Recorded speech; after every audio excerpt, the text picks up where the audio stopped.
खुलुमबाय बड'लेण्ड पाब्लिक रादाब नायगिरि नोंथांमोनखौ बरायबाय।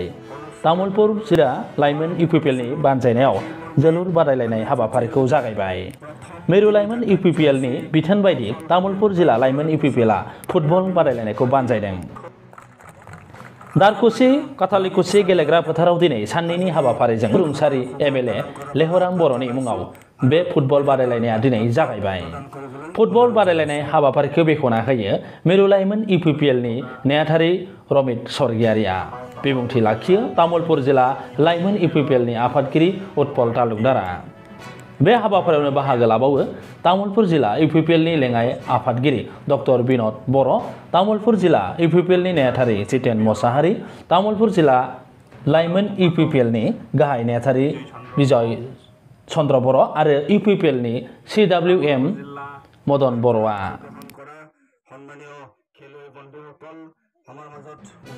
इउपिपिएलनि बानजायनायाव जा मिरु लाइमोन इउपिपिएल हानजानि बिथोन बायदियै दारकुसि कथालिकुसि गेलेग्रा फोथाराव दिनै रुंसारि बारग' एमएलए लेह बर' बिथांनि मुङाव दिनै फुटबल खेलाखौ जागायजेनबाय आरो बे हाबाफारियाव जोंहा फुंनि हाबाफारियाव दङमोन फिरफिला बिरहोनाय आरो बेबायदियैनो जोंना दिनै दा फुटबलखौ बेखेवनानै दिनै फार्स्ट गेलेगिरि हिसाबै गान्धीबारि FC बनाम उलुबारि FC प्राइमारिनि गेजेराव जागोन आरो बियो गयबारि इउथ इउपिपिएलनि बानजायनायाव आरो बेबायदियैनो गाबोनो फाइनाल खेलाखौ नैबे गेलेग्रा फोथारावनो जागोन।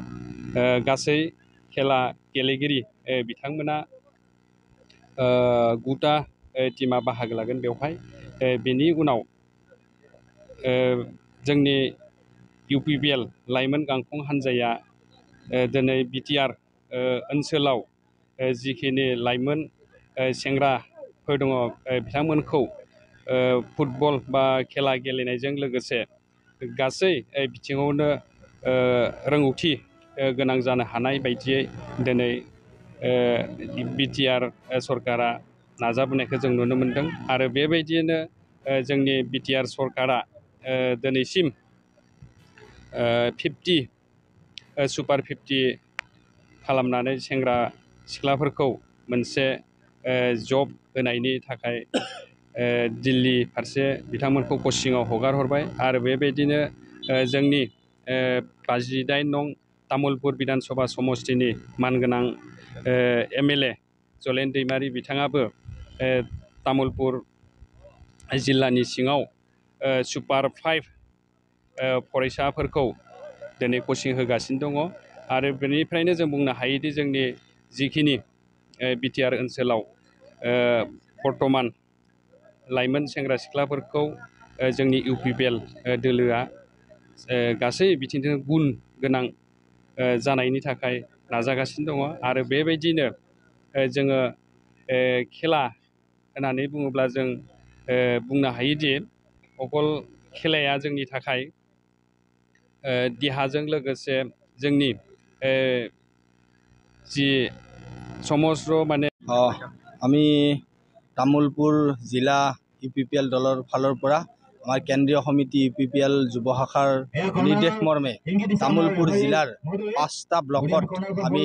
আমাৰ ছাত্ৰ ছাত্ৰীসকলক আমাৰ ভৱিষ্যত প্ৰজন্মক আগুৱাই নিয়াৰ স্বাৰ্থৰ প্ৰতি লক্ষ্য ৰাখি আমি ফুটবল প্ৰতিযোগিতা 5টা ব্লকতে ইতিমধ্যে অনুষ্ঠিত কৰিছোঁ। আজি আমাৰ আৰম্ভ হৈছে আমাৰ তামুলপুৰ গয়বাৰী ব্লকৰ আৰু দৰংগা ব্লকৰ আণ্ডাৰত 2খন খেল ইতিমধ্যে আৰম্ভ হৈছে। বাকী পৰ্যায়ক্ৰমে আমি 5টা ব্লকতে আমি এই খেলখন অনুষ্ঠিত কৰিম। আমাৰ বিটিআৰ চৰকাৰ তথা ইউপিপিএল দলৰ ফালৰ পৰা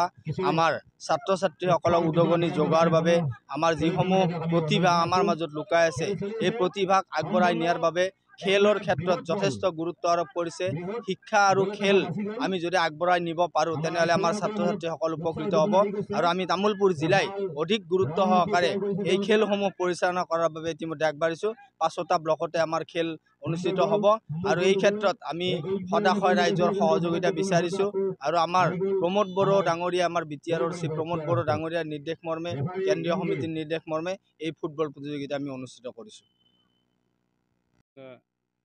खेला रादाबखौ जथायना हरदोंमोन बड'लेण्ड पाब्लिक रादाबनि लोगो सुजुगिरि सानसुमा बर'आ नोंथांमोना नायगासिनो दंमोन बड'लेण्ड पाब्लिक रादाब गोजोन्थों।